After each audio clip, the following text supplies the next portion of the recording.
बिस्मिल्लाहिर्रहमानिर्रहीम। अस्सलामु अलैकुम डियर स्टूडेंट्स। उम्मीद करता हूँ बेटा आप सब खैर आफियत से हैं।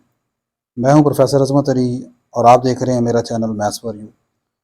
आपको पास्ट पेपर सीरीज़ की क्लास में वेलकम। आज के लेक्चर में हम रियल एनालिसिस 2 पंजाब यूनिवर्सिटी 2023 का आया हुआ पेपर जो है उसके ऊपर डिस्कशन करने जा रहे हैं।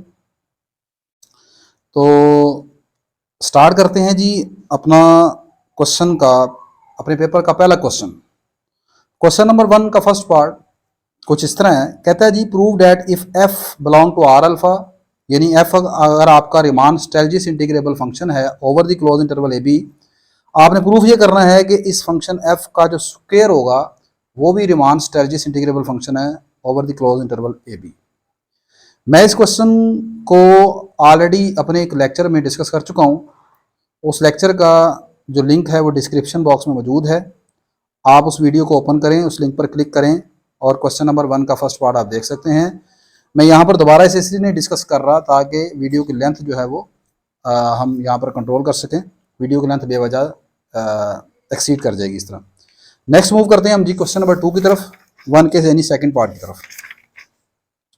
क्वेश्चन नंबर 1 का सेकेंड पार्ट बाउंडेड वेरिएशन का क्वेश्चन है। इंपॉर्टेंट क्वेश्चन, अच्छा क्वेश्चन है। कहता है जी let f be a function of bounded variation over the close interval A b define. एक फंक्शन एफ है, वो फंक्शन ऑफ बाउंडेड वेरिएशन है। एक नया फंक्शन जी उसने डिफाइन किया है और वो पीस वाइज फंक्शन है, कुछ इस तरह है। कहता है जी कि ये जो जी है इसका पहला हिस्सा जो है वो फंक्शन एफ का फंक्शन एफ की बाउंडेड वेरिएशन को रिप्रेजेंट करता है, लेकिन यहाँ पर अपर एंड जो है वो इसका एक्स है, यानी कि ये फंक्शन ऑफ एक्स होगा। ये टोटल वेरिएशन ऑफ एक्स है। क्या है? Total variation of F. और और ये तब वैलिड है जब आपका यहाँ पर ए जो है वो इंक्लूड नहीं है। ए जो है वो a less than x, x less than equal to b है। और जब अगर एक्स की वैल्यू ए रख ली जाए तो जी का जो आंसर है वो 0 के बराबर आएगा। जी एक पीसवाइज फंक्शन है जिसके दो हिस्से हैं। जब x इक्वल टू ए है इसका आंसर 0 है। जब आपके पास ये इंटरवल है तो जी का आंसर जो है वो ये आपके पास टोटल वेरिएशन फंक्शन है। ये टोटल वेरिएशन फंक्शन कहलाता है। ठीक है, टोटल वेरिएशन फंक्शन पॉजिटिव, ये चलें आगे भी आता है, इसमें बताते हैं हम आपको। कहते हैं देन प्रूव डैट, आपने प्रूव करना है कि जी एक इंक्रीजिंग फंक्शन है over the close interval A B, और जी और एफ का जो डिफरेंस है जी माइनस एफ, ये जो फंक्शन है ये भी इंक्रीजिंग है over the same interval A B. ये आपने बताना है। तो सबसे पहले यहाँ पर मैंने एक साइड पर लिखा कि थोड़ा सा रिवाइज कर लेते हैं कि टोटल वेरिएशन एफ की क्या होती है। F is called function of bounded variation over the close interval A B if its total variation is finite. ये हम ऑलरेडी अपने लेक्चर में पढ़ चुके हैं। एक फंक्शन एफ को हम कहते हैं कि वो बाउंडेड वेरिएशन होता है अगर इसकी टोटल वेरिएशन है ओवर द इंटरवल ए से बी, जिसको हम लिखते हैं इस तरह, supremum of summation F of x के माइनस एफ ऑफ एक्स के एब्सोल्यूट, ये फाइनाइट होना चाहिए। सही है, ये चीज़ें आप जानते हैं आई होप। अच्छा, अब मुझे प्रूफ क्या करना है? मुझे प्रूफ ये करना है कि जी इंक्रीजिंग है। प्रूफ क्या करना है? जी इंक्रीजिंग है और फिर जी माइनस एफ इंक्रीजिंग है। इसमें जो सबसे इंपॉर्टेंट चीज़ है आपको सिर्फ ये पता होना चाहिए कि कोई फंक्शन इंक्रीजिंग कब करता है, इंक्रीज कब होता है, बस। फर्स्टली वी शो डैट, हम प्रूफ करेंगे कि ये जो जी फंक्शन है, अब यहाँ पर जी के देखें ना दो हिस्से हैं। एक तो है ये 0 और ये दूसरा है जिसमें जी जो है वो इन टर्म ऑफ एक्स होगा कोई फंक्शन, तो हम इसको कंसीडर कर रहे हैं। यहाँ पर तो है ही एक्स इक्वल टू 0 है ना।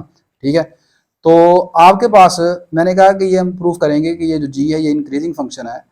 For this we show that, इसके लिए हमें ये प्रूफ करना होगा कि इस इंटरवल के ऊपर अगर आपने इंक्रीजिंग दिखाना है, किस इंटरवल पर? ए से बी के ऊपर। किसको दिखाना है? जी को। जी किस तरह डिफाइन है? इस तरह डिफाइन है। ठीक है, ये क्या है? This is the total variation function. ठीक है, अच्छा अब मेरी बात सुनो। मैं ये कह रहा हूँ कि जी को इंक्रीजिंग दिखाने के लिए मैंने यहाँ से दो पॉइंट चूज कर लिए, x1 और x2। आप सेकेंड ईयर क्लास से पढ़ते आ रहे हैं। एक फंक्शन जी को इंक्रीजिंग कहते हैं। एक तो ये है कि उसका डेरिवेटिव वाली जो डेफिनेशन वो ये कहती है कि जी का डेरिवेटिव पॉजिटिव होना चाहिए। ठीक है, दूसरी नंबर की शक्ल में इंक्रीजिंग की डेफिनेशन ये होती है, एक फंक्शन जी को आप इंक्रीजिंग कहते हैं अगर बड़े नंबर पर आंसर जी का बड़ा और छोटे पर छोटा। तो यहाँ पर मैंने दो नंबर लिए, इस तरह लिए कि x2 को मैंने बड़ा मान लिया, x1 छोटा है, तो x1 लेस देन है x2 से, तो फिर होना ये चाहिए कि g ऑफ x1 का आंसर g ऑफ x2 से छोटा आना चाहिए।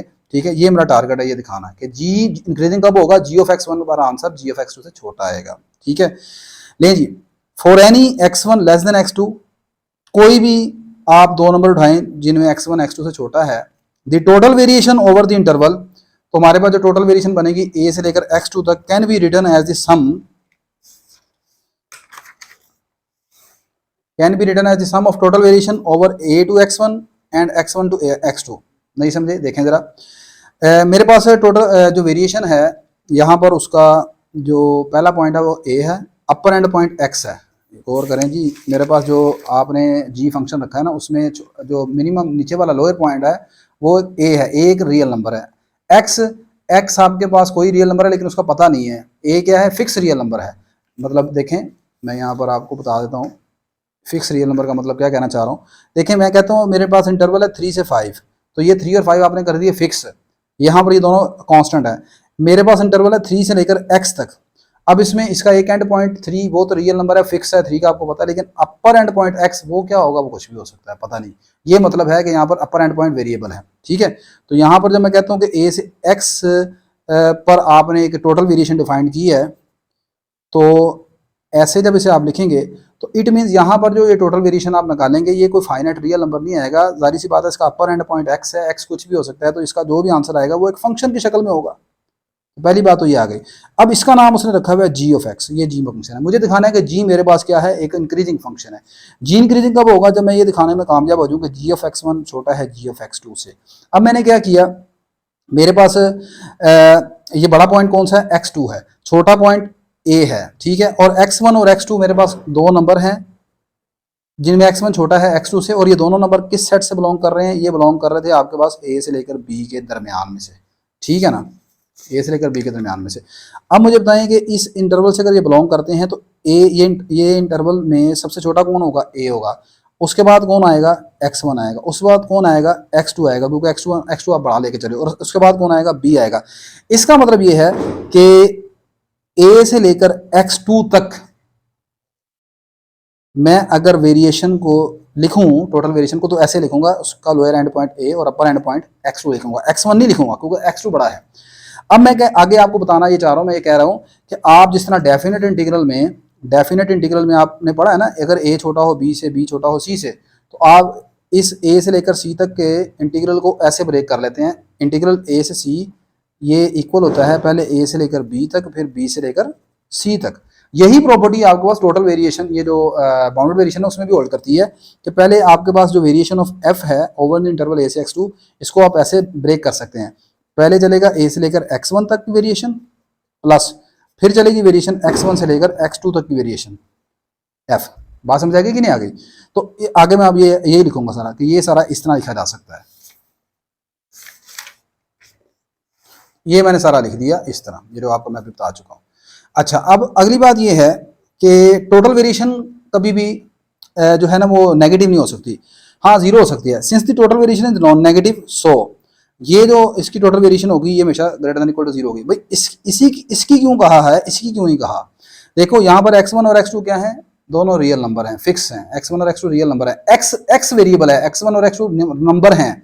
तो x1 और x2 दोनों रियल नंबर हैं, तो रियल नंबर के ऊपर जब आप टोटल वेरिएशन f की मालूम करेंगे वो भी एक रियल नंबर ही आएगा ना। तो वो रियल नंबर क्या हो सकता है, या जीरो हो सकता है या जीरो से बड़ा होगा, ठीक है। तो मैंने कहा टोटल वेरिएशन जो कि नेगेटिव होती है, लिहाजा ये जो चीज़ है पॉजिटिव आ जाएगी।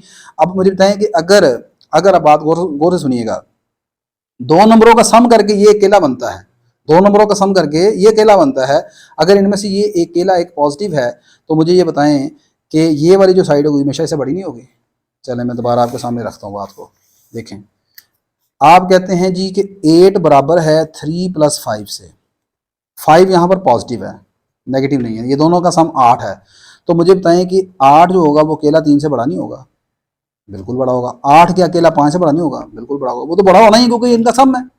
तो यही मैंने बात यहाँ पर लिखी है कि आपके पास ये जो वेरिएशन है, टोटल वेरिएशन आपने f की निकाली है a से लेकर x2 के दरमियान, ये दोनों के सम के बराबर है। इनमें से इसको छोड़ दें, ये पॉजिटिव है, ठीक है। तो ये अकेला इससे क्या होगा, हमेशा बड़ा होगा। तो यही चीज़ लिखी है मैंने कि variation of f over a से x2 is greater than equal to variation of f over a से x1। अब ये जो वेरिएशन ऑफ f है, ये सारी चीज़ कैसे gx2 लिख सकते हैं, वो कैसे भला? gx का फार्मूला क्या है शुरू में, वो है variation of f over a से x। तो अगर x है तो यहाँ gx है, और अगर ऊपर मैं यहाँ पर x2 लिख दूँ तो फिर ये क्या आएगा, g ऑफ x2। और अगर यहाँ पर x1 लिखा हो तो g ऑफ x1। यही मैंने दिखाना था कि जी आपके पास जी ऑफ एक्स टू का answer G of x one से बड़ा होगा, तो किया गया है, सिर्फ एक ये रिजल्ट इस्तेमाल किया है, बस और कुछ भी नहीं है। ठीक है, दिस इंप्लाइज जी एक इंक्रीजिंग फंक्शन है over the close interval A B पर। नेक्स्ट वी शो डैट, अब आपने ये दिखाना है कि जी और एफ का जो डिफरेंस है ये भी इंक्रीजिंग है। तो सबसे पहले मैंने अपनी आसानी के लिए कि जी माइनस एफ बार बार ना लिखना पड़े, मैंने जी माइनस एफ का एक नाम रख लिया एच ऑफ एक्स, एक नया फंक्शन रख लिया। तो नेक्स्ट भी शो डैट कि मुझे दिखाना है कि एच जो है वो इंक्रीजिंग फंक्शन है, फिर वही कंसेप्ट होगा, एच को मैंने इंक्रीजिंग दिखाना है, तो मैं यहाँ पर दो नंबर लेकर चलूंगा x1 और x2 इस क्लोज इंटरवल ए बी से, सच डैट कि x2 जो है बड़ा है वो x1 से बड़ा है, तो मैं दिखाऊंगा कि h ऑफ x2 का आंसर ग्रेटर देन इक्वल होगा h ऑफ x1 से, सेम वही जो ऊपर मैं भी करके आया हूँ। Since f is a function variation, ठीक है, so it can be written as, अच्छा यहाँ पर ना इसकी हमें ज़रूरत नहीं है, आप इसको छोड़ दें, इन लाइन्स की ज़रूरत नहीं पड़ेगी आपको, इसको छोड़ दें आप। हम यहाँ से, मुझे ये दिखाना है, आप यहाँ पर आ जाएं आगे, ये देखें, मुझे क्या दिखाना है, मुझे ये दिखाना है कि एच ऑफ एक्स टू बड़ा है एच ऑफ एक्स वन से। दूसरे अल्फाज में मुझे ये दिखाना है कि h of x two minus H of x one greater than equal to zero है, इसको इधर ले आए ना, greater than equal to zero आ जाएगा। तो मैंने क्या किया, मैंने इधर इन दोनों का जो डिफरेंस है वो उसको कंसीडर कर लिया, H of x two minus H of x one. अब एच ऑफ एक्स टू किसके बराबर है, एच आपने एच डिफाइन किया था आपने जी माइनस एफ के बराबर, तो एच ऑफ एक्स टू आ जाएगा g of x two minus F of x two. इसी तरह एच ऑफ एक्स वन आ जाएगा g of x one minus F of x one. अब देखिएगा दोनों जी वाले फंक्शन लैदा कर लिए, एफ वाले फंक्शन मैंने लैदा कर लिए। अच्छा अब बात को जरा गौर से सुनिएगा, ये जो g of x two minus g of x one है, इसकी जगह मैंने लिख दिया variation of x one, total variation of f over x one से एक्स टू। ये कैसे मैंने लिख दिया बड़ा, ये देखें, फ्रॉम वन, वन से आप जरा गौर कीजिएगा, वन कौन है, ये था, ये वन है ना हमारे पास भाई, ये है, इसको इधर रहने दें, इस चीज़ को उठा के उधर ले जाएं, तो ये सारी चीज़ ऐसे नहीं आ जाएगी। Variation of f over a से x two minus variation of f x a से एक्स वन। अब ये जो वेरिएशन ऑफ एफ है ए से एक्स टू, ये जी ऑफ एक्स टू के बराबर है। ये कैसे, ये भी मैं आपको बता के दे रहा हूँ, ये है, अगर एक्स है तो जी ऑफ एक्स है, तो अगर यहाँ पर एक्स टू होगा तो जी ऑफ एक्स टू आ जाएगा, और यहाँ पर अगर एक्स वन है तो जी ऑफ एक्स वन आ जाएगा। इसका मतलब ये जो सारा है डिफरेंस दोनों जी का, वो किसके बराबर है, total variation of f over x one से एक्स टू माइनस ये एज इट इज नीचे लिख लिया। अच्छा मुझे बताएं आप, ये x1 और x2 कौन है, ये दोनों रियल नंबर है भाई, ठीक है। अब मुझे एक बात बताएं कि आपने जो अभी कंसेप्ट पढ़े हैं, जो मैं आपको पहले अपने प्रीवियस लेक्चर में बता चुका हूँ, अगर आपको याद होगा, नहीं याद तो मैं दोबारा बताता हूँ। जब किसी दो नंबर ए और बी के लिए, दोनों क्या है रियल नंबर है, इनके लिए जब अगर हम टोटल वेरिएशन को डिफाइन करें तो सिंपल ये होती है, एफ की वैल्यू अपर एंड पर माइनस एफ की वैल्यू लोअर एंड पर और एब्सोल्यूट ले लेते हैं ताकि वैल्यू नेगेटिव ना बने, ऐसे ही है। अच्छा ये, और दूसरी बात ये होती है इसका सुप्रीमम होता है, सुप्रीमम, और फिर ये सम चलता है सारा, ठीक है ना। अच्छा ये देखें, इसका मतलब ये है कि ये जो सारी चीज़ें ना इसके बराबर है, इसका सुप्रीमम इसके बराबर है। अगर सुप्रीमम वगैरह छोड़ दिया जाए, इसका सुप्रीमम लें तो ये बनता है, तो विदाउट सुप्रीमम ये वाली साइड हमेशा से क्या होगी, हमेशा बड़ी होगी इस चीज़ से, या बराबर होगी ज़्यादा से ज़्यादा, ठीक है। तो इसका मतलब ये है कि ये वाला सारा नंबर इस नंबर से हमेशा बड़ा है। अगर मैं नंबर चेंज कर दूं, जैसे यहाँ पर इस वक्त मौजूद हैं x1 से x2, तो ये क्या होंगे, ये इससे बड़े नहीं होंगे, F of x two minus F of x one, ऐसे ही है। चलें जी, अब मैंने इस सारे को मैंने यहाँ पर लिखा, ये लिखा ना सारा आपके पास, सिंस कि ये वाली चीज़ सारी इससे बड़ी है, तो मुझे बताएं अगर ये चीज़ इससे बड़ी है तो फिर अगर इसको मैं इधर ले आऊँ माइनस हो जाएगा, तो ये सारा डिफरेंस क्या हो जाएगा, greater than equal to zero. तो इसका मतलब ये सारा greater than equal to zero आ गया। अब ये सारा है कौन, h of x two minus H of x one है, तो ये greater than equal to zero आ गया। इसको आप एच ऑफ एक्स वन को दूसरी साइड पर ले जाएं, तो h of x two less than equal greater than equal to आ जाएगा एच ऑफ एक्स वन से। यही मैंने प्रूफ करना था कि जब एक्स टू एक्स वन से बड़ा है तो मेरा H of x two H of x one से बड़ा आना चाहिए।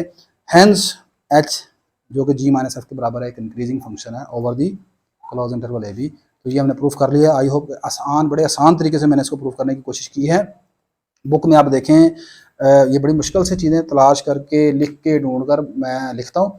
ये ऐसे नहीं है कि बुक में ये तमाम चीज़ें मुयसर होती हैं और वहाँ से देखा छापा लगा लिया, ऐसा नहीं है। बड़ी चीज़ें मुख्तलिफ बुक्स को पढ़ने के बाद, रीड करने के बाद फिर आपके लेवल पर लिखता हूँ मैं, ठीक है। तो चीज़ों की कदर किया करें, लाजमन वीडियो को लाइक किया करें, शेयर किया करें, अपने दूसरे दोस्तों को बताया करें, ठीक है, और अपनी दुआओं में भी याद रखा करें। नेक्स्ट हम मूव करते हैं जी अगले क्वेश्चन की तरफ। ले बेटा, नेक्स्ट आपका क्वेश्चन नंबर 1 का थर्ड पार्ट कहता है show that the function F of X is equal to X cos pi by 2x। अगर आपका x 0 और 1 के दरमियान है, यहाँ पर 1 शामिल है तो ये है, और अगर x 0 है तो फिर ये है। कहता है ये अपने प्रूव करना है ये फंक्शन ऑफ बाउंडेड वेरिएशन नहीं है।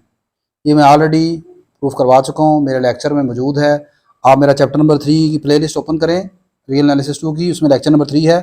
अदरवाइज डिस्क्रिप्शन बॉक्स में जाएँ, वहाँ पर इसका लिंक मौजूद है। ठीक है, आप लिंक पर क्लिक करें, डायरेक्ट यहाँ पर पहुँच जाएंगे।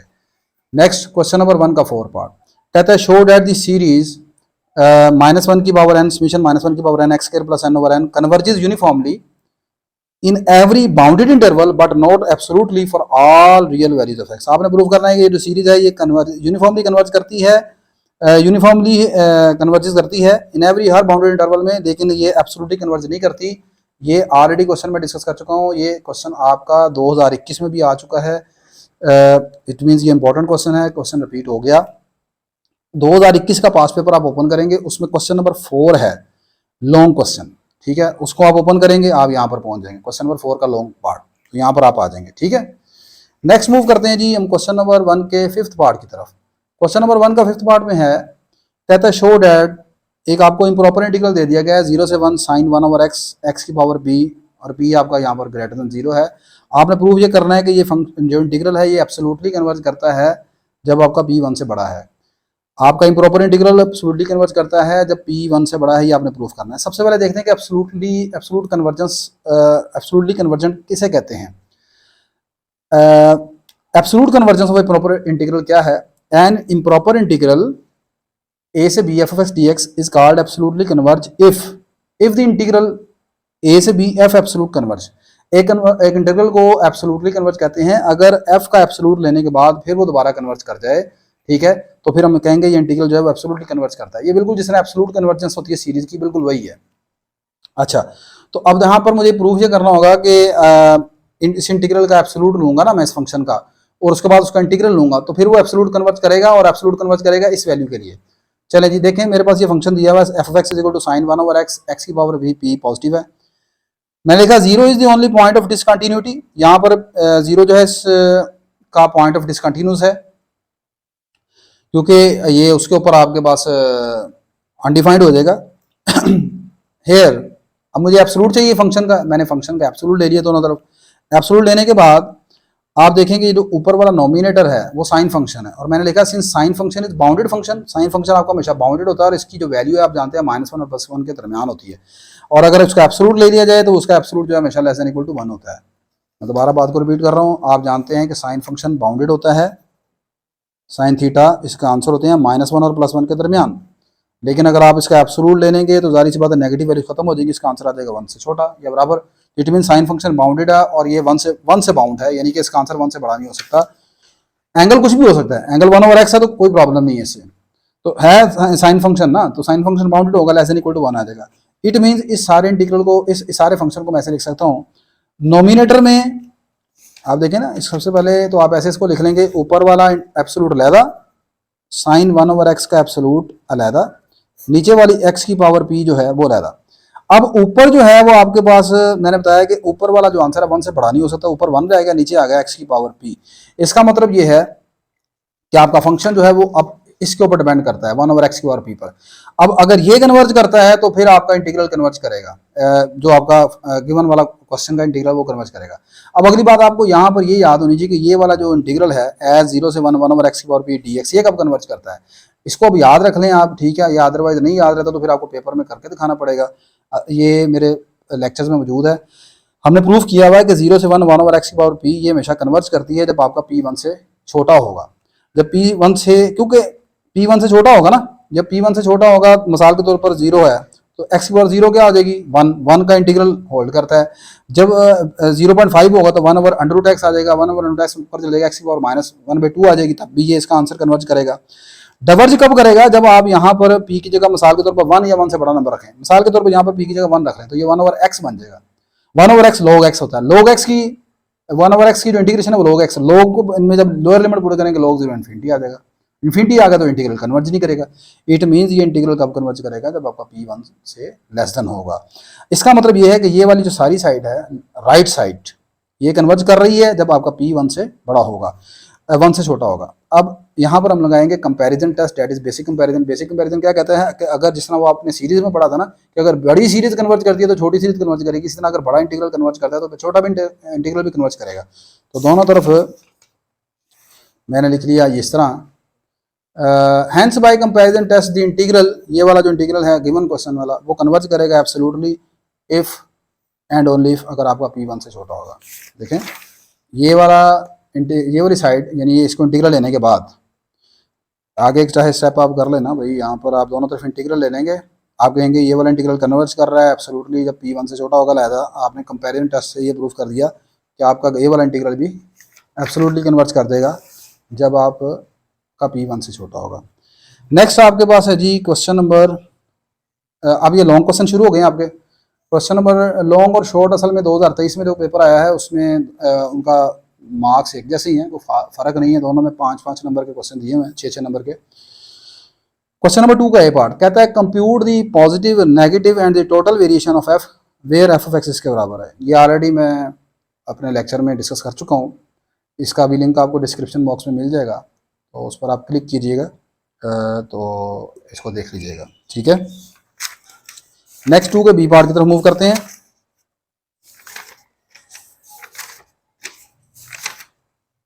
नेक्स्ट 2 का बी पार्ट ले जी, ये मुझे नहीं समझ आई, वैसे तो पेपर सेटर ने थोड़ा सा काफ़ी मुश्किल ही बनाया, लेकिन एक ये क्वेश्चन आपके लिए उसने काफ़ी ज़रा आसान रहने दिया, मेहरबानी उसकी।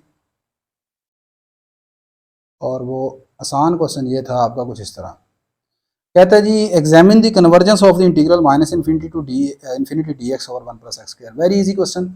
Given integral can be written है, तो आप जानते हैं मैंने आपको बताया हुआ कि जब भी प्रॉपर इंटीग्रल में आपके एंड पॉइंट्स जो हैं वो इन्फिनिटी हो जाएं तो आप उसे some real number T limit apply करें, मतलब रियल नंबर टी लेकर इस तरह चलते हैं कि इन्फिनिटी को हम टी से बदल देंगे। तो मैंने लिखा टी अप्रोचेस टू इन्फिनिटी, ऊपर वाले इन्फिनिटी की जगह भी टी लिख दिया, नीचे वाले भी इन्फिनिटी की जगह भी टी लिख दिया, लेकिन नीचे माइनस इन्फिनिटी तो माइनस टी आ जाएगा। ये एक फॉर्मेलिटी आपने करनी है बस, बाकी वही हम एंड में टी की जगह इन्फिनिटी ही पुट करेंगे।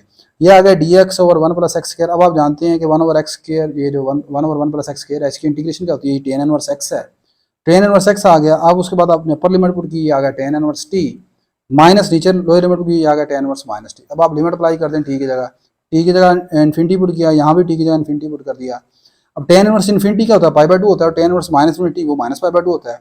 ये माइनस माइनस प्लस आ गया, pi by 2 plus pi by 2, answer कितना आ गया, पाई आ गया। क्वेश्चन खत्म हो गया जी, ठीक है, आसान सा क्वेश्चन था। नेक्स्ट क्वेश्चन आपका एक्चुअली 2 का सी पार्ट ये एबल टेस्ट था, एबल टेस्ट फॉर कन्वर्जेंस। ये वहाँ पर लिखा तो नहीं क्वेश्चन में कि एबल टेस्ट है, लेकिन मैंने आपकी आसानी के लिए, आपकी याद दहानी के लिए लिख दिया है। क्वेश्चन कुछ इस तरह था, क्वेश्चन नंबर 2 का सी पार्ट कहता है कि आपने प्रूफ करना है कि अगर फाई हमारे पास एक फंक्शन है जो बाउंडेड और मोनोटोनिक है इस इनफाइनाइट इंटरवल पर, एंड इसी इंटरवल पर अगर आप एक इंटीग्रल लें एफ का और वो कन्वर्जेंट है एट इन्फिनिटी, देन आपने प्रूफ करना है कि फाई और एफ का जो प्रोडक्ट होगा ये वाला इंटीग्रल ये भी कन्वर्जेंट होगा एट इन्फिनिटी पर, ठीक है। तो एबल टेस्ट इसे कहते हैं, और एबल टेस्ट एक्चुअली कब इस्तेमाल किया जाता है, जब आपने हमेशा एक इम्प्रॉपर इंटीग्रल को क्या है दिखाना हो कन्वर्जेंट है, और वो इंटीग्रल प्रोडक्ट होना चाहिए दो फंक्शन का। तो ये बड़ा डिटेल्स है, मैं अपनी वीडियो में डिस्कस कर चुका हूँ, इसका लिंक भी आपको डिस्क्रिप्शन बॉक्स में मिल जाएगा। नेक्स्ट आपके पास है जी क्वेश्चन नंबर 2 का डी पार्ट, कहता है show that the sequence of function F of N X जिसकी nth टर्म आपके पास दी है N X over 1 plus N square X square. आपने प्रूफ ये करना है कि ये यूनिफॉर्मली कन्वर्जेंट नहीं है ऑन एनी इंटरवल कंटेनिंग 0। ये सीक्वेंस ऑफ फंक्शन है, ये यूनिफॉर्मली कन्वर्जेंट नहीं है। एक्चुअली ये भी मैंने अपने वैसे उसमें प्रूफ किया हुआ है, लेकिन वो एक बड़ा लंबा लेक्चर है, 1 घंटा 40 मिनट का तकरीबन है वो, तो उसमें शायद आपको ढूंढने में मुश्किल हो। मैं यहाँ पर दोबारा ये करवा देता हूँ।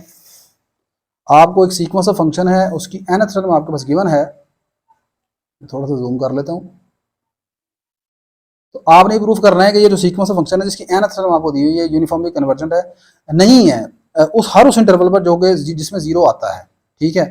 अच्छा, अब यहाँ पर देखें, ये मैं चूँकि पास पेपर सॉल्व कर रहा हूँ और मैं ये अज्यूम कर रहा हूँ कि बच्चे को यूनिफॉर्मली कन्वर्जेंट का पता है कि uniformly convergent sequence of function क्या चीज़ें हैं ऑलरेडी। तो आई होप कि ये चीज़ें सारी पता हैं, नहीं पता तो आप लाजमन उन्हें देख लें, और फिर भी नहीं देखना चाहते तो फिर ये क्वेश्चन का सोल्यूशन मैं आपके साथ शेयर कर रहा हूँ, वो जैसे अगर आप बेहतर समझते हैं, अपने रट्टा लगाना है तो आपकी मर्जी है। देखें जी, यूनिफॉर्मली कन्वर्जेंट दिखाने के लिए कि ये नहीं है, सबसे पहले हम पॉइंट वाइज कन्वर्जेंस चेक करते हैं, और पॉइंट वाइज कन्वर्जेंस के लिए मुझे पॉइंट वाइज लिमिट निकालनी पड़ेगी इसकी। मैंने लिखा firstly we check whether it is a point wise convergent. हम चेक करते हैं क्या ये पॉइंट वाइज कन्वर्जेंट भी है कि नहीं। अगर फर्ज करें ये कहीं ये गलती से गलती नहीं मतलब अच्छा हो जाएगा अगर ऐसा हो जाए कि ये पॉइंट वाइज कन्वर्जेंट ना निकले तो आप क्वेश्चन यहाँ पर ही छोड़ दें। आप कहेंगे जी एक सीक्वेंस ऑफ फंक्शन पहले पॉइंट वाइज कन्वर्जेंट नहीं है तो मैं आगे यूनिफॉर्मली कन्वर्जन के लिए नहीं चेक करना चाहता, क्योंकि वो लाजमन यूनिफॉर्मली कन्वर्जेंट नहीं होता। एक फंक्शन, एक सीक्वेंस ऑफ फंक्शन जब पॉइंट वाइज कन्वर्जेंट नहीं होगा तो कभी भी वो यूनिफॉर्मली कन्वर्जेंट नहीं होता। लेकिन खैर वो आपको थोड़ा सा लंबा ही काम करवाना चाह रहा है। ये पॉइंट वाइज कन्वर्जेंट है तो आपने लिखा कि हम सबसे पहले चेक करेंगे ये पॉइंट वाइज कन्वर्जेंट है। इफ़ यस अगर है तो then we find its point wise limit function, तो फिर इसका पॉइंट वाइज लिमिट मालूम करेंगे। सो हेयर देखें जी, यहाँ पर दो केसेस बनाते हैं, जब आपका एक्स जीरो है और जब आपका एक्स जीरो नहीं है। ठीक है, जब आपका एक्स जीरो है तो मुझे बताएं, यहाँ पर एक्स की जीरो पुट कर दिया, यहाँ पर भी एक्स की जीरो पुट कर दिया, ये आ गया N into zero one plus N square zero square, ऊपर बन गया एन इंटू जीरो जीरो और ये आ गया नीचे वन, जीरो पर वन आंसर आ गया जीरो। अब आप यहाँ पर इसका मतलब एफ एन जीरो का आंसर आ गया जीरो के बराबर। आप मुझे बताएं एन की जगह कुछ भी पुट कर लें यहाँ पर तो उसका हर मतलब आंसर कितना आएगा जीरो। एन की जगह वन पुट करें F one zero zero, N की जगह टू पुट करें एफ टू जीरो जीरो। इसका मतलब X is equal to zero के लिए इसके हर टर्म का आंसर वो क्या है, जीरो है। अब मैं फिर बता रहा हूँ कि आपको टर्म, सीक्वेंस, फंक्शन, ये सारी चीज़ें पता होनी चाहिए।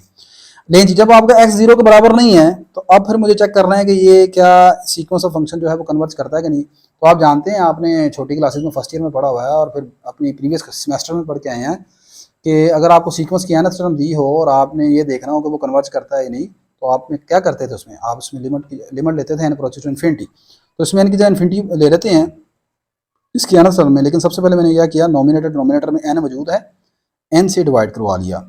एन से डिवाइड किया, ऊपर रह गया एक्स, नीचे डिवाइड किया, यहाँ वन ओवर एन, यहाँ पर एन एक्स रह जाएगा। अब मैंने इसमें लिमिट अप्लाई कर दी, आ गया एक्स वन ओवर इन्फिनिटी, यहाँ पर भी लिमिट पड़ गई इन्फिनिटी इंटू एक्स, ये आ गया x one over infinity zero और इन्फिनिटी इंटू एक्स इन्फिनिटी। अब यहाँ पर देखो जी, प्रॉब्लम ये है कि x आपका अगर तो होता जीरो तो जीरो इंटू इन्फिनिटी, ये आपके पास इंडिटरमिनेट फॉर्म टाइप बन जानी थी। लेकिन चूंकि आपने इसके दो केसेस बनाए, यहाँ पर x आपका जीरो हो ही नहीं सकता। जब आपका x यहाँ पर जीरो नहीं है, कोई भी रियल नंबर हो तो किसी रियल नंबर को इन्फिनिटी से, आप नॉन जीरो रियल नंबर को इन्फिनिटी से मल्टीप्लाई करेंगे, आंसर इन्फिनिटी ही आएगा। ऊपर आपका कोई नंबर है जो नॉन जीरो है, उसको आप इन्फिनिटी पर डिवाइड करेंगे, फाइनल आंसर जीरो आ जाएगा। ले जी, आपके पास दोनों केसेस में आपके सीक्वेंस ऑफ फंक्शन का आंसर जीरो ही आया।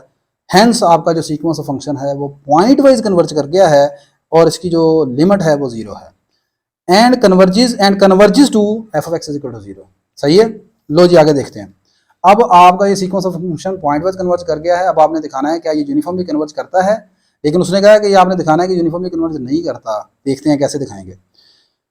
मैंने लिखा जी कि if next we check whether the sequence of function is uniformly convergent. So if the sequence of function F N X is uniformly convergent, तो यूनिफॉर्मली कन्वर्जेंट की definition ये कहती है कि for every positive real number epsilon there is an integer m belong to natural number only depending upon epsilon such that कि F N X का और इसकी जो लिमिट फंक्शन है एफ ऑफ एक्स, इन दोनों का आंसर जो है वो एप्सिलॉन से छोटा होना चाहिए जब आपका n जो है वो ग्रेटर देन इक्वल हो m से। ये बिल्कुल वही डेफिनेशन है। वो आपने, अगर आपको याद हो, एक सीक्वेंस an था रियल नंबर का, उसको कब कहते थे आप कन्वर्जेंट है? हम कहते थे कि एक सीक्वेंस an है, ये कन्वर्जेंट होगा अपनी लिमिट l को अगर an माइनस एल का जो आंसर है वो पॉजिटिव रियल नंबर एप्सिलॉन से छोटा होना चाहिए जब आपका n जो है वो ग्रेटर देन इक्वल टू हो n नॉट से। तो यार ये वही चीज़ लिखी है मैंने। an कौन है? nth टर्म है, तो यहाँ पर nth टर्म आ गई एफ एन एक्स। आगे क्या लिखा है? Minus L. l कौन है? l मतलब जो लिमिट थी, तो यहाँ पर इसकी इस सीक्वेंस ऑफ फंक्शन की जो लिमिट है उसको मैंने लिखा है एफ ऑफ एक्स से, क्योंकि यहाँ पर लिमिट नंबर नहीं ना होता, यहाँ पर लिमिट होती है फंक्शन का आंसर आगे जीरो आ गया, वो लहदा बात है, लेकिन ये नल फंक्शन असल में कहलाता है। अच्छा, यहाँ पर एफ ऑफ एक्स आ गया, आगे होना चाहिए n greater than equal to some positive integer n note, मैंने n की जगह यहाँ पर m रख लिया। सही है, आप n नोट लिख लें, उसमें कोई मसला नहीं, for all X greater than equal to belong to R. अब यहाँ पर F N X sequence of function मैंने पुट किया एन एक्स और मतलब इसकी वैल्यू पुट कर दी, एफ ऑफ एक्स किसके बराबर निकला? जीरो के बराबर। अब आपको पता चला कि यूनिफॉर्म कन्वर्जेंस के लिए हमें पहले ये इसकी लिमिट चाहिए होती है सीक्वेंस ऑफ फंक्शन की, और वो लिमिट यहाँ ऊपर निकलती है। तो अगर यहाँ पर ही लिमिट ना निकले तो फिर ये वाला स्टेप ही खत्म हो जाता है, इसलिए हमें वो पहला पॉइंट वाइज कन्वर्जेंस चेक करनी पड़ती है। अच्छा जी, ये आ गया N X over one plus N square X, F of X की वैल्यू जीरो। अब ये जीरो माइनस कर दिया, ये रह गया, ये लेस देन एप्सिलॉन। तो मुझे ये दिखाना है जी कि ये वाली जो इनक्वालिटी है ना, ये लेस देन एप्सिलॉन होल्ड करती है हर x positive real number r के लिए जब आपका एन एम से बड़ा होगा। अगर ये हर ये इनक्वालिटी होल्ड करे हर एक्स के लिए जब आपका एन एम से बड़ा होगा, तो तब ये यूनिफॉर्मली कन्वर्जेंट होगा। लेकिन मुझे ये दिखाना है कि यूनिफॉर्मली कन्वर्जेंट नहीं करता उस इंटरवल के लिए जिसमें क्या है, जीरो शामिल है। ठीक है, जीरो शामिल है उसके लिए नहीं कन्वर्ज करता। अब इसका मतलब मुझे कुछ ऐसा तलाश करना चाहिए कि ये इनक्वालिटी होल्ड ना करे, यानी ये लेस देन एप्सिलॉन नहीं होनी चाहिए, ग्रेटर देन एप्सिलॉन आनी चाहिए। सही है, तो देखो जी मैंने क्या किया, लंबा चौड़ा नहीं काम करूंगा, आसान सा बस आपने याद रखना है। मैंने एप्सिलॉन क्या होता है, पॉजिटिव रियल नंबर है, मैंने एक एप्सिलॉन अपनी मर्जी से रखा 1/4, एन और एम दोनों बराबर ले लिए, एक्स एक रियल नंबर है, एक्स मैंने रख लिया 1/m के बराबर। ठीक है, आप जानते हैं यहाँ पर एम आप कुछ भी रखेंगे आपका आंसर जीरो की तरफ अप्रोच करना शुरू करेगा। ठीक है, तो एक्स क्या है 1/m के बराबर है। अच्छा लो जी, ऐसा रखने से इसमें क्या बनेगा, एन की जगह आपने रखा एम, एक्स की जगह आपने रखा 1/m, एन की जगह आपने रखा एम, एम का स्केयर हो गया, एक्स की जगह 1/m स्केयर। देखो एम एम से कट गया, ये नीचे एम स्केयर से कट गया, ऊपर रह गया 1, नीचे रह गया 1 + 1 1/2।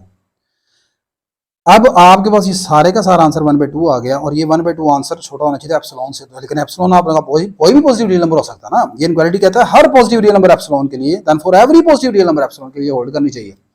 तो अब ये तो आपके पास 1/4 से छोटा नहीं है, ये होल्ड नहीं की। एज फॉर चॉइस, इस चॉइस के लिए inequality 1 is not satisfied, hence the given sequence of function is not uniformly convergent. Further there is a no choice of m such that the inequality 1 hold for x is equal to 1/m, which proves that the sequence is not uniformly convergent on any interval containing 0। Further ये भी बात जो उसने पूछी है, कहता है हमारे पास यहाँ पर m की कोई भी ऐसी चॉइस नहीं है, आप m कुछ भी बदल के रखते जाएं, कुछ भी m बदल के रख लें। ठीक है, आप m2 रख लें, m3 रख लें, आपने असल में x ऐसा चूज़ किया है, आप कुछ भी m रखते हैं। देखो जी मैंने n, असल में आप गौर करें, मैंने ये है n और x मल्टीप्लाई हो रहे हैं, मैंने n ऐसा रखा m के बराबर और x ऐसा रखा 1/m के बराबर, कि ये दोनों ऊपर वाला प्रोडक्ट कट जाए। बात समझ आ रही कि नहीं आ रही? मैंने क्या किया है, मैंने कुछ ऐसा जहन लड़ाया है कि n और x दोनों का प्रोडक्ट ही 1 आ जाए किसी सूरत में। तो क्या किया, n की जगह m रख लिया, x की जगह 1/m रख लिया, तो ये हमेशा कट जाएंगे। अब आप m कुछ भी सोचते रहें, चाहे छोटा या बड़ा, वो कटने के बाद इसका फाइनल आंसर आना ही 1/2 है। ठीक है ना, क्योंकि आपने रखा ही ऐसी चॉइस है, तो m के ऊपर ये डिपेंड नहीं कर रही है, m कुछ भी रखते रहें आप, m की चॉइस जो है, तो लिहाजा there is no choice of m के लिए कोई ऐसी चॉइस नहीं है जिसके लिए इनक्वालिटी होल्ड करती है। Which proves that the sequence is not uniformly convergent, ये sequence of function uniformly convergent नहीं है ऑन एनी इंटरवल, उस इंटरवल के लिए जिसमें 0 कंटेन करता है। ठीक है, अब 0 को कंटेन करने की क्या वजह है, असल में यहाँ पर देखें x आपके पास क्या है, x ऐसे नंबर हैं जो कि m की मुख्तलिफ वैल्यूज़ के लिए आप बढ़ाते जाएंगे, m की मुख्तलिफ वैल्यूज़, तो आपके पास ये नंबर जो हैं वो आपके पास क्या आते जाएंगे, m पहली बात कौन है, एक नेचुरल नंबर है, रियल नंबर नहीं है। आप m कुछ भी पुट करें, मिसाल के तौर पर पहला नेचुरल नंबर 1/n, x की वैल्यू 1 आ जाएगी। आप m की जगह 2 पुट करेंगे, x की दूसरी वैल्यू 1/2, x की जगह n की जगह m की जगह 3 पुट करेंगे, तीसरी वैल्यू 1/3। आप जितना जितना m बढ़ाते जाएंगे आपके x के आंसर किसके करीब चलते जाएंगे, 0 के करीब चलते जाएंगे। ठीक है, तो इसका मतलब है कि ये इनक्वालिटी नहीं होल्ड की, किस x के लिए, इस x के लिए, और ये वाला x किस नंबर की तरफ अप्रोच कर रहा है, 0 की तरफ अप्रोच कर रहा है। ठीक है, तो ये है। मज़ीद अगर इसको बहुत अच्छी ज़्यादा डिटेल से आप अपना समझना चाहते हैं तो मैंने आपको बताया कि ये आप मेरा लेक्चर देख सकते हैं, उसमें मैंने काफ़ी डिटेल से भी बताया हुआ है। ठीक है, तो नेक्स्ट अब हम मूव करते हैं इसके आखिरी पार्ट 2 के ई पार्ट की तरफ। 2 का ई पार्ट जी, ये क्वेश्चन उठाया गया है जी आपका वाल्टर न्यूटन की बुक में से, लेकिन वाल्टर न्यूटन में जो उसका सोल्यूशन है आप देख सकते हैं थोड़ा काफ़ी मुश्किल मिलेगा आपको, तो मैंने अपनी तरफ से इंशाल्लाह अल्हम्दुलिल्लाह कोशिश की है कि ये आसान तरीके से आपको एक्सप्लेन कर सकूं। क्वेश्चन कुछ इस तरह है क्वेश्चन अच्छा, कहता है suppose that F is bounded over the close interval A B, एक फंक्शन एफ है वो क्लोज इंटरवल ए बी के ऊपर बाउंडेड है। पहली बात, F has finitely many point of discontinuity, इस इंटरवल के अंदर बहुत से ऐसे पॉइंट हैं जिन पर फंक्शन आपका डिसकंटिन्यूस है, लेकिन वो फाइनाइट हैं। ऐसा नहीं कि इनफाइनाइट, बहुत इनफाइनाइट पॉइंट है जिन पर डिसकंटिन्यूस, ऐसा नहीं कहा उसने। उसने कहा कि बहुत से पॉइंट ऐसे आपको मिलेंगे जिस पर ये आपका फंक्शन एफ जो है वो डिसकंटिन्यूस है, लेकिन वो पॉइंट फाइनाइट ही है। And alpha is continuous at every point at which f is discontinuous. लो जी, कहता है कि जिन पॉइंट्स के ऊपर एफ आपका डिसकंटिन्यूस है ना, उन तमाम पॉइंट्स पर अल्फा जो है वो कंटिन्यूस है। क्या बात है। देन आपने प्रूफ ये करना है कि एफ जो होगा वो रिमान स्टेल्जिस इंटीग्रेबल फंक्शन होगा। एफ आपके पास क्या है, रिमान स्टेल्जिस इंटीग्रेबल फंक्शन है। बड़ा अच्छा क्वेश्चन है कि अगर किसी फंक्शन एफ के पॉइंट ऑफ डिसकंटिन्यूटी हों, लेकिन हो वो फाइनाइट, और एफ चूंकि आप जानते हैं कि रिमान स्टेल्जिस इंटीग्रेबल फंक्शन में एफ का अल्फा के साथ लिंक होता है, और आगे अल्फा उन तमाम पॉइंट के ऊपर कंटिन्यूस है, तो याद रखें एफ आपका रिमान स्टाइलिस इंटीग्रेबल फंक्शन होगा इस केस में भी। सही है ना। लें जी, इसको प्रूव करते हैं हम कॉशी थ्योरम का, मैं यहाँ पर कॉशी टेस्ट जो है, कॉशी क्राइटेरिया जो है उसका इस्तेमाल करूंगा।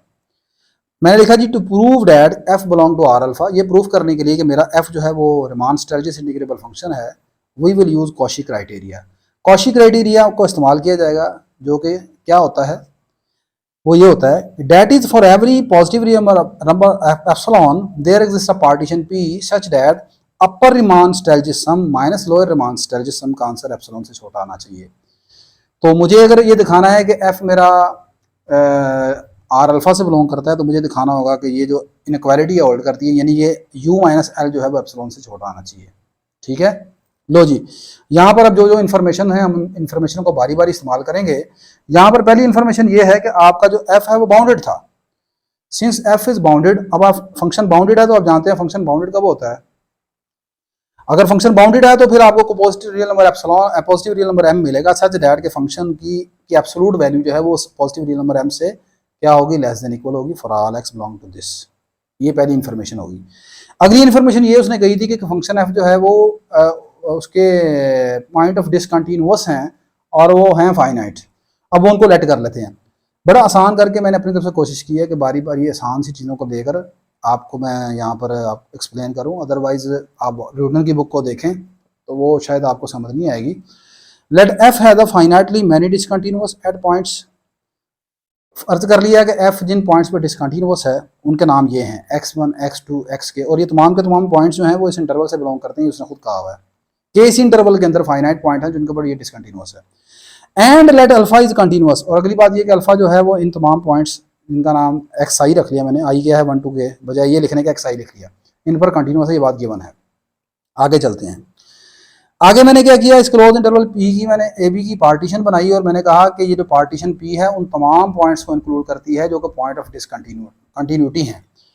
देखें ना, आपने पी पार्टीशन है इस क्लोज इंटरवल ए बी की बनानी है और ये पॉइंट ऑफ डिसकंटिन्यूटी जो है वो इस इंटरवल से बिलोंग करते हैं, तो ऑब्वियसली जो पार्टीशन आप बना रहे हैं उसके अंदर आप ये इंक्लूड करेंगे।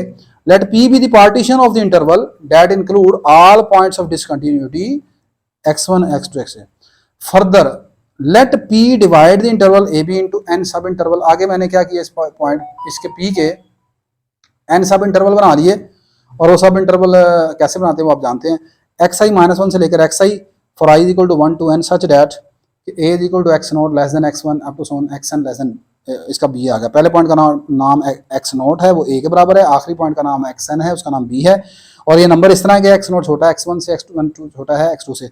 यहाँ पर एक ये चीज़ याद रहे कि जो पार्टीशन पी है ना, इसमें सिर्फ ये पॉइंट ऑफ डिसकंटिन्यूटी नहीं है, इसमें ये भी शामिल हैं और इसके अलावा मजीद और पॉइंट भी शामिल हैं। तभी तो मैंने कहा है कि ये इसके पी डिवाइड करता है एन सब इंटरवल में, और आई की वेरिएशन के तक नहीं देखे, यहाँ पर आई ऊपर के तक है, तो यहाँ पर आई मैंने कहा एन तक है, तो इट मीन्स कि आपकी पार्टीशन पी में ये वाले पॉइंट्स तो शामिल हैं ही हैं, इसके अलावा और भी पॉइंट शामिल हैं।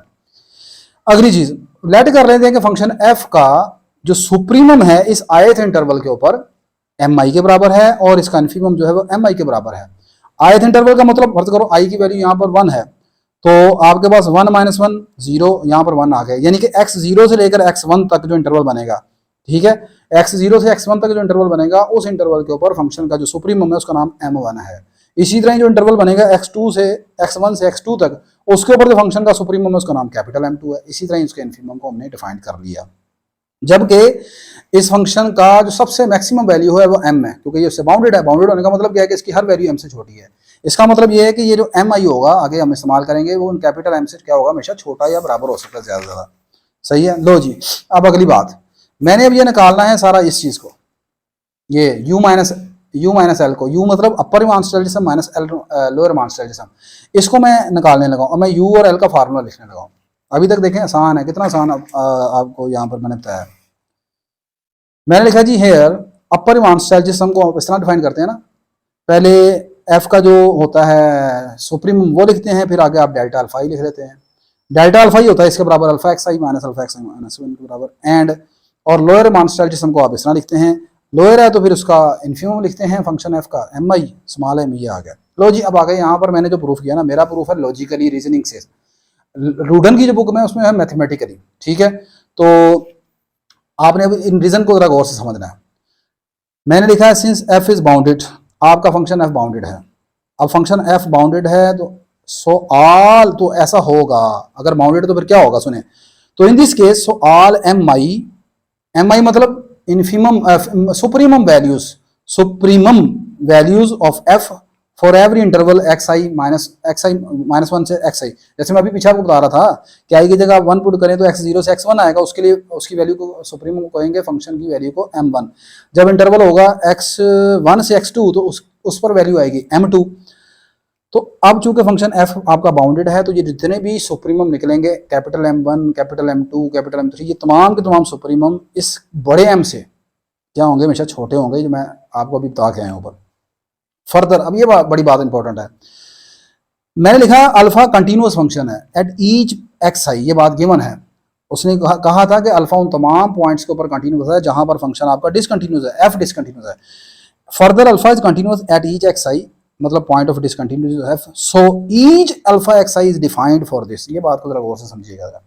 मुझे एक बात बताएं, जब आप कहते हैं कि फंक्शन कंटिन्यूअस है किसी नंबर सी के ऊपर, if F of C is continuous, एक फंक्शन जो है वो किसी नंबर सी के ऊपर कंटिन्यूअस है, तो कंटिन्यूटी की पहली शर्त यही नहीं कहती कि फंक्शन उस नंबर पर फिर डिफाइंड होना चाहिए, तो एफ ऑफ सी क्या होगा, डिफाइंड होगा।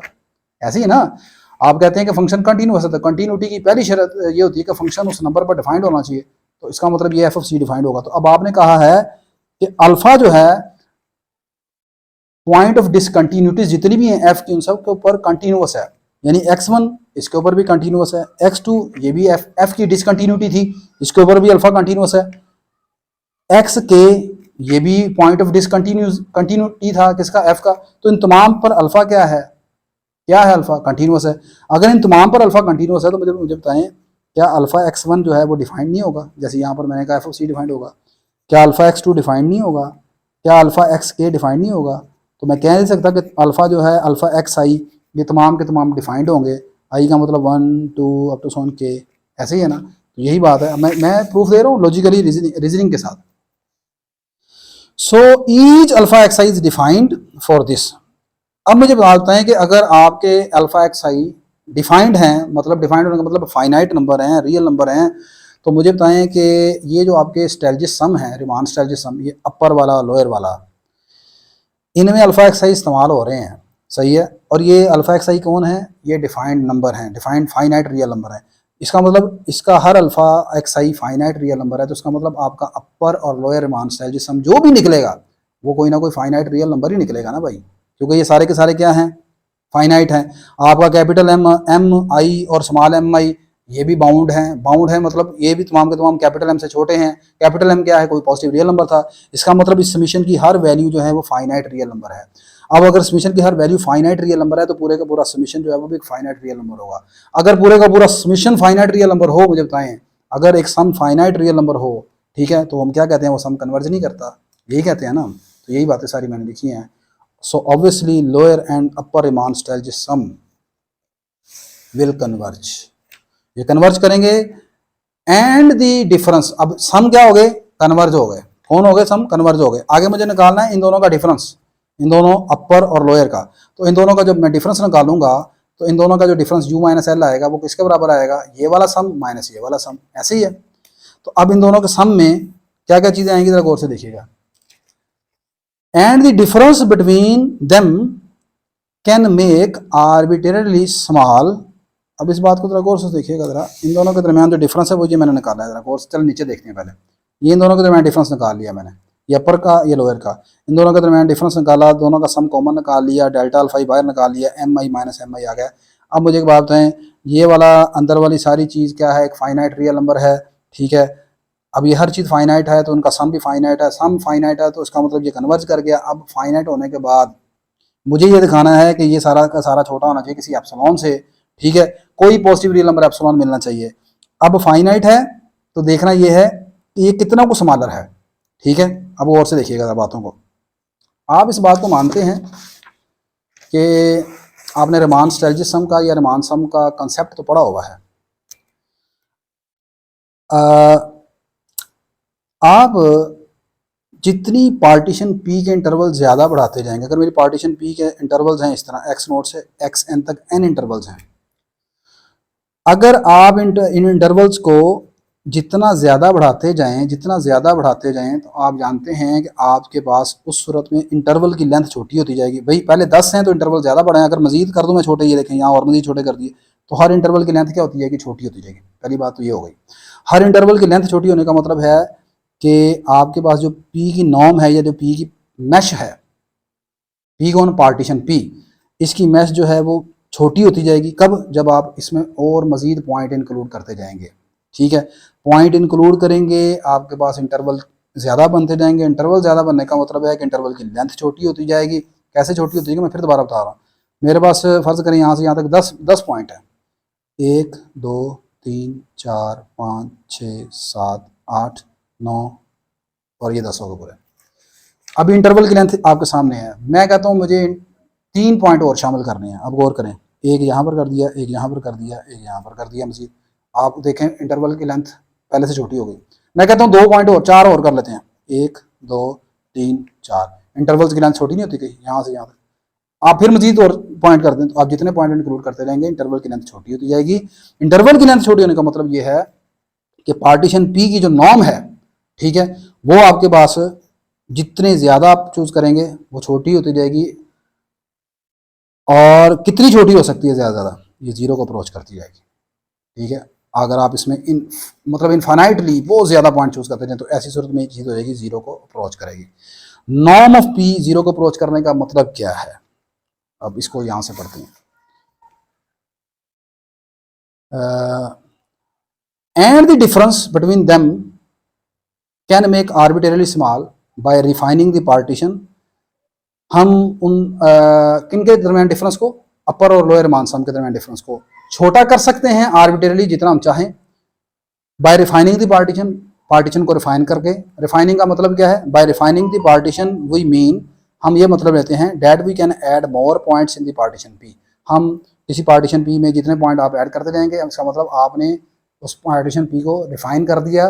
ठीक है, इन दिस केस लेंथ ऑफ सब इंटरवल बिकम स्मॉल आर्बिट्रेरली, इस केस में सब इंटरवल की लेंथ छोटी से छोटी होती जाएगी। सो कंसिक्वेंटली, नतीजतन क्या होगा, द मैश या norm of P of partition P approaches to 0, ये 0 को अप्रोच करना शुरू कर देगी। हैंस द डिफरेंस, जब अब आप देखें, आपने ना असल में मेरा पहला लेक्चर अगर देखा हो तो उसमें मैंने आपको बताया था कि फ़र्ज़ करें ये मेरे पास एक फंक्शन एफ है, उसमें आप लोअर रिमान स्टाइल जिसम या अपर रिमान स्टाइल जिसम लगाते तो आप ये रेक्टेंगल्स बनाते हैं इनके दरमियान, ऐसे है ना, आप रेक्टेंगल बनाते हैं। अगर आपको याद हो, आप यहाँ पर जितने ज़्यादा रेक्टेंगल्स बनाएंगे इसका एरिया अंडर द कर्व उतना ज़्यादा अच्छा निकलेगा, ये आप चीज़ें जानते हैं। ठीक है, रेक्टेंगल कब ज़्यादा बनेगी, जब इंटरवल आप ज़्यादा बनाएंगे। ठीक है, इंटरवल ज़्यादा बनाएंगे तो पार्टीशन पी आपके पास 0 को अप्रोच करेगी। अब मुझे बताते हैं, जब आपके पास ये पार्टीशन पी 0 को अप्रोच करे या नंबर ऑफ पॉइंट्स आपने बहुत ज़्यादा बना दिए, इंटरवल की लेंथ 0 हो गई, ये सारी बातों का मतलब एक ही है, ऐसी सूरत में आपका अपर सम या लोअर सम ये तकरीबन आपस में बराबर होना शुरू हो जाते हैं। जब ये दोनों बराबर होना शुरू हो जाएंगे तो इन दोनों का डिफरेंस जो है वो 0 को अप्रोच करना शुरू कर देगा। अब 0 को अप्रोच करना शुरू करेगा तो ऐसी बात, इससे क्या होगा, हैंस इन दोनों का जो डिफरेंस है वो 0 को अप्रोच करेगा, एज पी की नॉर्म 0 को अप्रोच करेगी। हैंस फॉर, इसका मतलब उन्हें हम वो पॉजिटिव रियल नंबर तलाश कर सकते हैं। फ़र्ज़ करें ये 0 को अप्रोच कर रहा है, 0 को अप्रोच करने का मतलब है, फ़र्ज़ करें इनका डिफरेंस 0.5 है, इसका मतलब मुझे एक एप्सिलॉन मिल गया है जो कि 0.5 के बराबर है। या आप कह सकता हूँ कि आपके पास 0.5 से बड़ा ले लें आप कोई भी नंबर। ठीक है, तो उस सूरत में u माइनस एल जो है वो लेस देन हो जाएगा एप्सिलॉन से। ये 0.5 को अप्रोच कर रहा है तो आप एप्सिलॉन की वैल्यू 0.5 रख लेते हैं या 0.5 से बड़ी रख लेते हैं, तो ये डिफरेंस जो है वो एप्सिलॉन से छोटा होगा। मुझे यही टारगेट चाहिए था कि एप्सिलॉन को मिलना चाहिए कि डिफरेंस एप्सिलॉन से छोटा होना चाहिए। Hence for every positive real number epsilon we can find a partition P of A B with norm this such that, कि आपके पास ये जो दोनों डिफरेंस है, दोनों का डिफरेंस एप्सिलॉन से छोटा आ गया, दिस शोज दैट आपका आर अल्फा से बिलोंग करता है। आई होप कि आपको क्वेश्चन की समझ आई होगी। ठीक है, क्वेश्चन लॉजिकली मैंने प्रूफ किया रीज़न के साथ। अब आपकी आगे मर्ज़ी है, आप अगर रूडन वाला करना चाहते हैं तो एज़ यू विश, जैसे आप बेहतर समझते हैं। तो आज का इसके साथ ही आज का हमारा जो पेपर है वो अल्हम्दुलिल्लाह कंप्लीट हो गया जी। इंशाल्लाह नेक्स्ट लेक्चर में आपसे दोबारा मुलाकात होती है। ये आपके लिए इतनी मेहनत करते हैं तो लाजमन रिगार्ड किया करें, वीडियो को लाइक किया करें। वीडियो के एक तो आप लोग स्क्रीन शॉट ले लेते हैं, या वीडियो वैसे ही आप लोग थोड़ा सा देखा और बंद कर दिए या ऑफलाइन सेव कर लेते हैं, इस तरह ना किया करें, ठीक है। इससे हमें कोई फ़ायदा नहीं होता। इंशाल्लाह जी नेक्स्ट लेक्चर में आपसे फिर मुलाकात होती है। दुआओं में याद रखिएगा। अल्लाह हाफिज़।